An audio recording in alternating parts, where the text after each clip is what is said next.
اليوم وصفتنا سريعة. حبيت أشارككم طريقة تحضير الطحينة في البيت. طبعا مهما كانت الطحينة اللي بنشتريها من برا زاكية، مش حتكون أذكى أو أنظف أو طازة أكتر من الطحينة اللي بنحضرها في البيت. اليوم حضرت الطحينة البيضاء والطحينة الحمراء، واستخدمت طريقتين مختلفات في تحضيرهم حتى لو ما قدرتوا تطبقوا الطريقة الأولى تروحوا للطريقة الثانية. بداية حابة أتكلم عن السمسم اللي بنحتاجه في تحضير الطحينة. كتير مهم نستخدم سمسم يكون مقشر، لأنه السمسم اللي بيجي بقشره حيعطينا طحينة فيها مرارة. وعادة السمسم اللي بيكون متوفر في الأسواق أو عند العطار بيجي مقشر ومنظف ومنشف منيح، وبالتالي ما في داعي نغسله في البيت. بالنسبة للزيت اللي حأستخدمه، أنا بفضل أستخدم زيت السيرج اللي هو زيت السمسم، بيعزز طعم الطحينة وبيخلي نكهة السمسم أقوى بالإضافة لفوائده. في حال مش متوفر عندكم زيت السمسم، استخدموا أي زيت نباتي مثل زيت الكانولا أو زيت الذرة أو أي زيت من دون نكهة. في ناس بتستخدم زيت الزيتون، أنا شخصيا بفضل أبتعد عن زيت الزيتون لأنه حيعطي نكهة قوية في الطحينة. وهي هي كل المكونات اللي بنحتاجها: سمسم وزيت نباتي. أنا هون استخدمت وقية أو 250 جرام من السمسم، ما يعادل كوبين من الأكواب المعيارية.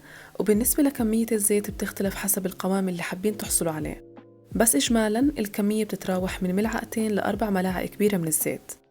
وآخر شي بحتاج لملعقة صغيرة من الملح. أنا ما بحب أكتر ملح لأنه بنستخدم الطحينة في أطباق حلوة وأطباق مالحة.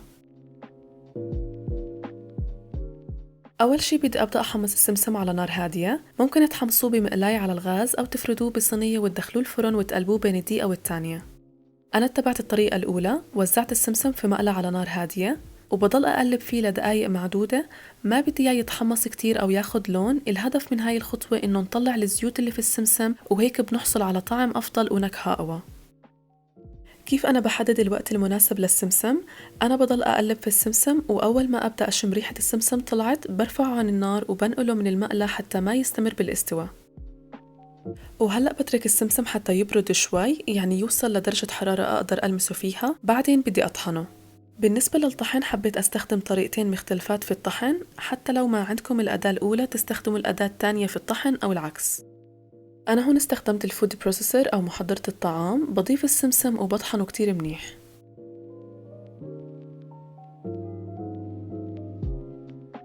بضل أفقد السمسم كل شوي. هاي الخطوة بتاخد لها شي 7 أو 8 دقايق حتى يصير السمسم كتير ناعم وقوامه يصير مثل الباودر.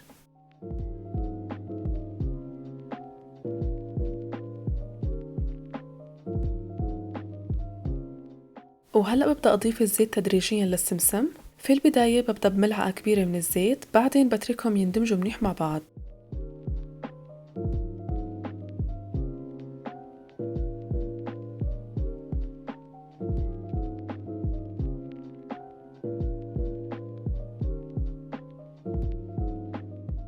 باقي كمية الزيت بضيفها تدريجيا خلال الطحن. بضل أضيف الزيت تدريجيا حتى تتشكل عندي الطحينة. بالنسبة للقوام المناسب للطحينة فهذا بيعتمد على الذوق الشخصي. أنا شخصيا بفضل الطحينة تاعتي تكون تقيلة نوعا ما. في حال كترتوا زيت وحسيتوا إنه الطحينة صارت كتير مرقة وحابين تقلوها، فعندكم خيارين: يا إما إنكم تطحنوا سمسم وتضيفوه للطحينة، وهذا الخيار كتير تقيل دم الصراحة، فأنا برجح الخيار التاني، وهو إنكم تضيفوا إما شوفان مطحون أو طحين. بس تأكدوا إنكم تحمصوا الطحين قبل ما تضيفوه علشان ما يترك طعمة واضحة بالطحينة. وللأسف هذا اللي بيصير في كتير من الشركات التجارية اللي بتصنع الطحينة حتى تقلل نسبة السمسم المستخدمة في تصنيع الطحينة. وبعد ما وصلت للقوام الطحينة المطلوب بضيف آخر شي الملح، وزي ما حكيت بكتفي برشة صغيرة من الملح وما بكتر.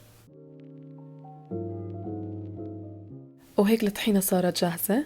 طبعا ما أحكي لكم ريحتها معبية المكان. من أفضل الوصفات اللي ممكن تحضروها في البيت وتستخدموها في كتير من الأطباق مثل السلطات، صواني الفرن، وفي أهم وصفة ألا وهي الحمص.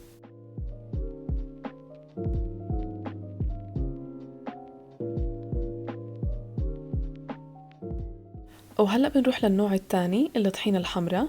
رح أتبع نفس خطوات الطريقة الأولى مع فارق بسيط، وهو تحميص السمسم. هون بدي أحمص السمسم لمدة أطول حتى يصير لونه ذهبي. في هاي الطحينة طعم التحميص بيكون كتير واضح، وهو اللي بيعطيها طعمها المميز.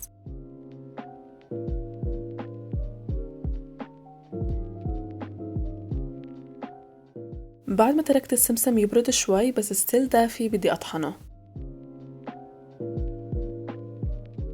بهاي الطريقة بدي أستخدم الهاند بلندر. أنا شخصياً بفضل هاي الطريقة أكتر من الطريقة الأولى.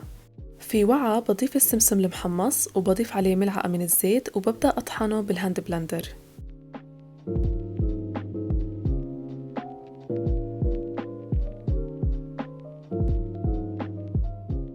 بضل أطحن السمسم حتى يصير ناعم، وبعد ما أتأكد إنه كل السمسم انطحن منيح ببدأ أضيف الزيت تدريجياً حتى أوصل للقوام اللي بدي إياه.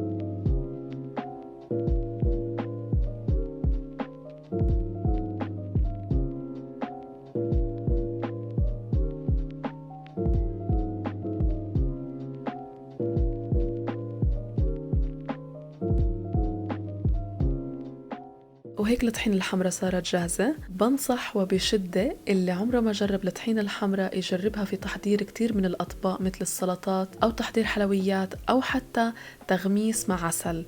وهيك بكون خلصت، بشوفكم في فيديو تاني. باي باي.